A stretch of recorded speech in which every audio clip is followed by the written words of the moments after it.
ఉమ్. తెలంగాణలో వ్యవస్థ ఎట్లున్నది అంకుల్, ఎట్లా నడుస్తుంది కాంగ్రెస్ ప్రభుత్వం అధికారులకు వచ్చిన తర్వాత? ప్రభుత్వం లేదని కదమ్మా, పరిపాలకులు సరిగా ఉండాలి. పరిపాలన చక్కగా లేకపోతే చాలా కష్టం అవుతుంది. కనీసం మంచినీళ్ళు ట్యాప్లో 2 రోజులకు ఒకసారి ఇచ్చే వాటర్ కూడా నెల రోజుల నుంచి వాటర్ రావట్లేదు. బీకే కూడా ఎందుకు నీళ్ళు ఇస్తాము అన్ని ఉన్నాయి అన్నీ ఉన్నాయి, అన్ని ఇస్తామని అన్ని చేస్తామంటున్నారు. ఎవరు ఎక్కడ వెళ్తే పట్టించుకోరు. మున్సిపల్ ఆఫీస్కి వెళ్తే పట్టించుకోరు, ఏ ఆఫీస్కి వెళ్ళినా ఎవరు పట్టించుకోరు. ఆ లీడర్ రావాలి, లీడర్ వెనకాల తిరగాలంటే జనాలు లీడర్ వెనక ఎట్లా తిరుగుతారమ్మా? వాళ్ళకి టైం ఉండాలా, వాళ్ళు బ్రతకాలి చేయాలి. లీడర్ వెనకాల ఎంత తిరుగుతారు? అందుకోసమని ఈ వ్యవస్థను ముందు గవర్నమెంట్ సరి చేయాలి. ఫస్ట్ కింది నుంచి సరి చేసుకుంటూ వస్తే పైకి వస్తేనే బాగుంటుంది. గవర్నమెంట్ ప్రతి దాంట్లో తను తీసుకునేది ప్రతి ఒక్కటి సరిగా తీసుకుంటుంది. వాటర్ బిల్లు తీసుకుంటుంది, కరెంటు బిల్లు తీసుకుంటుంది, మున్సిపల్ ట్యాక్స్లు తీసుకుంటుంది.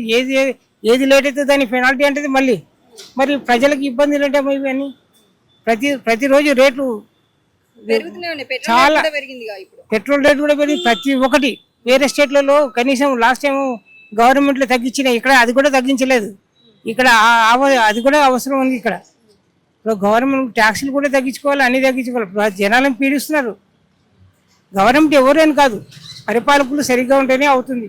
మరి టీవీలో మాత్రం చూపిస్తారు రోజు ఈయన దగ్గర 2 కోట్లు పట్టుకున్నాం, ఈయన దగ్గర 100 కోట్లు పట్టుకున్నాం, ఈయన దగ్గర 500 కోట్లు పట్టుకున్నామని సస్పెండ్ చేసినామంటారు. అదంటారు ఇదంటారు. వాళ్ళు తెల్లారి వెళ్తే వాళ్ళే ఉద్యోగాలు ఉంటారు.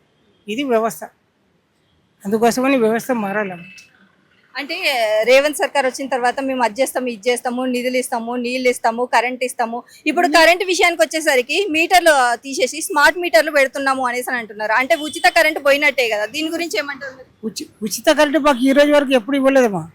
మాకు 50 రూపాయల బిల్లు వచ్చినాయి కడుతున్నాము, 200 బిల్లు వచ్చినా కడుతున్నాము, 1000 రూపాయలు వచ్చినా కడుతున్నాము. సమ్మర్ వచ్చిందంటే 1000 రూపాయలు కడుతుంది. కానీ ఎక్కడ మాకు ఉచిత కరెంట్ ఇవ్వట్లేదు. ఉచిత కరెంట్ ఎవరికి ఇస్తున్నాడు? ఊర్లో ఎవరికో 10 మందికి ఇచ్చేసి దేశమంతా ఇచ్చిందని చెప్పుకుంటారు. అది సరైన పద్ధతి కాదు. ఎవరికి ఇస్తున్నారు మీరు షో చేయండి జనాలకి. మీరు ఎంతమంది జనాలకి ఇస్తున్నారో అది షో చేస్తే జనాలకు కూడా తెలుస్తుంది కదా, ఈ ఏరియాలో ఎక్కడ ఎవరెవరికి ఎంత ఇస్తున్నారు అనేది. అప్పుడు వాళ్ళు కూడా అడగచ్చు కదా మమ్మల్ని. అవన్నీ పేరుకేనమ్మా, ఇంకేం లేదు ఇచ్చేది. అంటే ఎలా ముందుకు తీసుకెళ్ళిపోతే ప్రజలకు న్యాయం జరుగుతుంది అనేసి అంటారు? వాళ్ళు చెప్పినవన్నీ వాళ్ళు కరెక్ట్గా పరిపాలిస్తే కరెక్ట్గా ఉంటుందమ్మా. వాళ్ళు చెప్పేది ఒకటి చేసేది ఒకటి. ఎక్కడ ఏది సరైన పద్ధతిలో వాళ్ళు చేయట్లేదు.